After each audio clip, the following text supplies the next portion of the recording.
La toute-puissance de Dieu se montre surtout en pardonnant et en faisant miséricorde, parce que remettre les péchés à son gré est la marque du suprême pouvoir, car ne le pourrait point celui qui serait lié par une loi supérieure. Cela est vrai encore parce qu'en pardonnant et en faisant miséricorde aux hommes, Dieu les amène à partager le bien infini de ce qui est l'ultime but de sa toute-puissance. L'ordre des choses est atteint par notre péché, mais l'amour divin invente un ordre nouveau.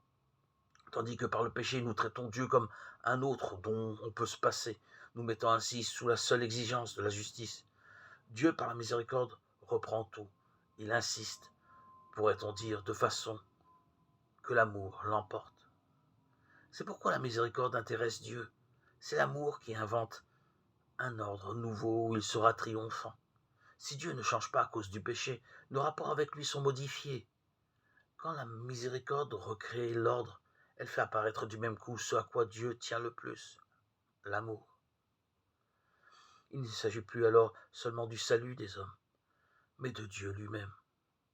Dieu s'émeut pour son propre bien. Quand l'Écriture nous parle des entrailles de la miséricorde, n'est-ce pas la tendresse de Dieu qui craint qu'on le tienne pour autre qu'il n'est?